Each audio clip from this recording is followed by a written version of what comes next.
Imagina cometer un pequeño robo, y que, como castigo, te rompan todos los huesos del cuerpo uno por uno, dejándote morir lentamente en una rueda al aire libre para que los cuervos te coman vivo. Esto no es una película de terror. Esto era la justicia medieval. Bienvenidos a un viaje aterrador al pasado. Hoy descubriremos los castigos más brutales que existieron en la Edad Media, métodos tan inhumanos que harán que agradezcas vivir en el siglo XXI. Un tormento de vergüenza pública que convertía al condenado en un blanco móvil de burlas y proyectiles. En plazas y mercados de Europa desde 1274, la picota era un armazón de madera donde, con pesadas tablas y bisagras, se atrapaban cabeza y manos del reo al nivel del cuello. Allí el castigado quedaba inmóvil, expuesto al sol, al viento y a la lluvia, mientras la multitud lanzaba piedras, frutas podridas o incluso hogazas de pan duro para escarnecerlo. El rechinar de las bisagras y el crujir de la madera al cerrarse anunciaban el inicio de horas, a veces días, de dolorosa humillación. Los cortes y contusiones en muñecas y sienes no sanaban bien por la suciedad y el roce constante, provocando infecciones que dejaban cicatrices de por vida.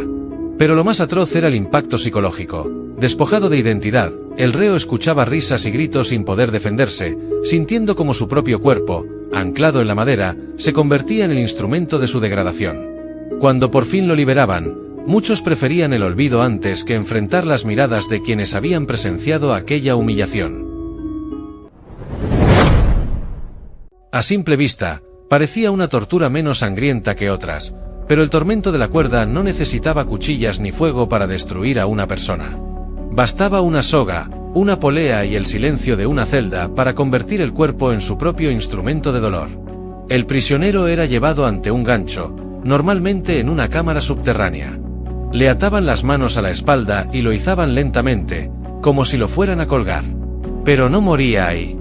La cuerda lo sostenía solo por sus brazos, y cuando estaba lo bastante alto, lo dejaban caer de golpe. El cuerpo se detenía bruscamente antes de tocar el suelo. El resultado: los hombros se dislocaban casi al instante, los tendones se desgarraban y muchos quedaban permanentemente lisiados. Pero eso no era todo. A veces se añadían pesos a los pies para intensificar el tirón, o se realizaban múltiples caídas en una misma sesión. El objetivo no era matar, sino romper la voluntad del prisionero. Y funcionaba. Muchos confesaban lo que fuera con tal de que la soga no volviera a subir. Este método fue ampliamente utilizado por la Inquisición durante la Edad Media, especialmente en los interrogatorios religiosos. No dejaba sangre ni cicatrices visibles, lo cual era ideal para mantener la apariencia de justicia limpia. Pero quienes lo padecieron sabían que era peor que muchas torturas visibles. Hay registros de víctimas que nunca recuperaron el uso de los brazos. Y otros simplemente enloquecieron tras escuchar cómo sus huesos se salían del lugar una y otra vez. Era un castigo que no se veía, pero que se escuchaba desde el fondo de las mazmorras. Un castigo ingenioso en su crueldad, ideado durante la Baja Edad Media, siglo XV, para curar la herejía con dolor constante. La horca del hereje consistía en dos púas de metal unidas por un soporte que se ajustaba al cuello. Una se clavaba justo bajo la barbilla y la otra en el esternón. Con correas de cuero, el verdugo inmovilizaba al reo, obligándole a mantener la cabeza echada hacia atrás o sufrir la perforación inmediata. El tormento estaba lejos de ser breve. El prisionero quedaba erguido, sin poder mover ni un centímetro el cuello, mientras el dolor ardiente le quemaba las clavículas y el pecho. A veces lo dejaban horas enteras, incluso días, expuesto a la puerta de la iglesia o en la plaza del pueblo, para que cualquiera viera los efectos del castigo. Esa rigidez forzada, el aguante extremo y el crujir de las correas eran suficientes para doblegar voluntades y difundir el miedo. Pocos se atrevían a cuestionar la fe o al señor que empuñaba aquel tenedor de hierro. Tras horas o días de inmovilidad y agonía, al hereje se le podía arrancar el aparato con un tirón y dejarlo expuesto desnudo, para que la vergüenza hundiera su espíritu antes de que el dolor físico terminara con él.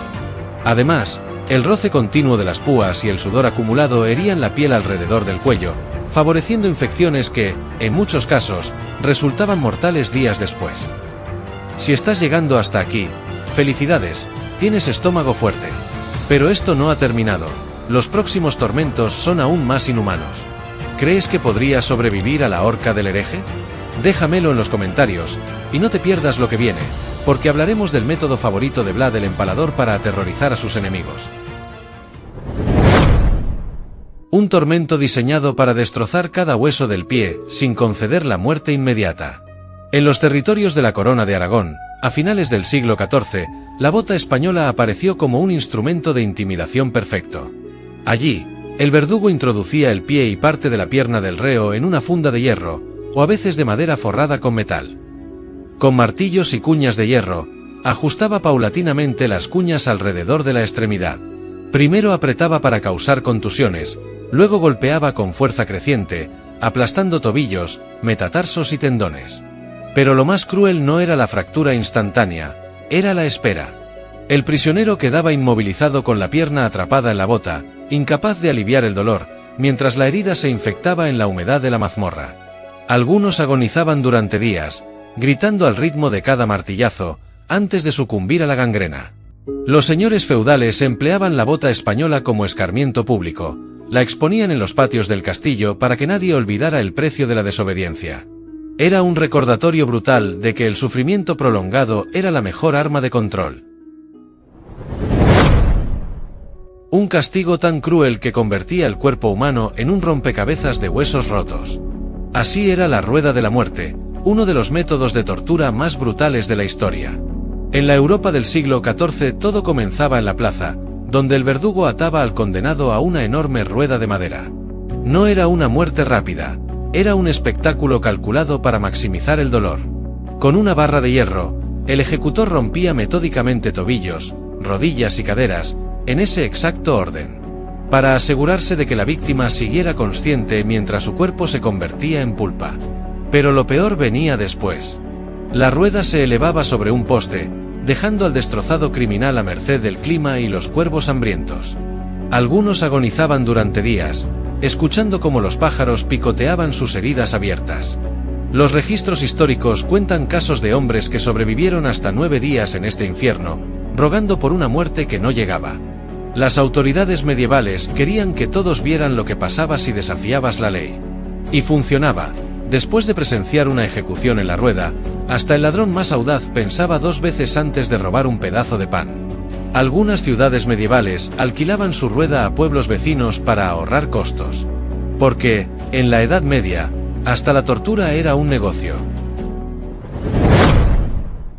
Existía un castigo tan calculadamente cruel que convertía la muerte en un lujo inalcanzable: el empalamiento, donde cada segundo de agonía estaba completamente intencionado. Vlad, el sádico príncipe que inspiró la leyenda de Drácula, elevó esta tortura a niveles artísticos, usando el dolor como herramienta política. El proceso comenzaba con una cuidadosa selección de la estaca, ni demasiado gruesa para evitar la muerte rápida, ni demasiado fina para prolongar el sufrimiento. Sabían exactamente qué ángulo usar al insertarla, ligeramente lateral para evitar órganos vitales, permitiendo que la víctima permaneciera consciente mientras su propio peso la hacía deslizarse centímetro a centímetro sobre el madero. Algunos registros mencionan prisioneros que llegaban a sobrevivir hasta 3 días en esta posición, con la estaca emergiendo por su hombro mientras seguían respirando. Pero el verdadero ingenio macabro de Vlad estaba en la puesta en escena. Ordenaba crear bosques de empalados en las fronteras de su reino, donde cientos de cuerpos se pudrían lentamente bajo el sol. Embajadores extranjeros describieron el espectáculo con horror: el aire espeso por el olor a carne descompuesta, los gemidos de los que aún no habían muerto, mezclándose con el crujir de los cuervos festejando. El mensaje era claro: esto te espera si desafías al príncipe. El sultán Mehmed II, conquistador de Constantinopla, vio los 20.000 empalados que Vlad había colocado alrededor de Trgovite y ordenó la retirada inmediata de su ejército. Ningún general, por valiente que fuera, podía mantener la disciplina entre soldados que habían visto semejante horror. Vlad comprendió antes que nadie que el miedo es más poderoso que la espada. Si creías que la Edad Media solo era caballeros y castillos, hoy descubriste la verdad oculta tras sus muros. Sus métodos de tortura y castigo eran tan brutales que hasta el más valiente temblaría ante ellos. Dale like y suscríbete si crees que el pasado fue mucho más cruel de lo que imaginabas.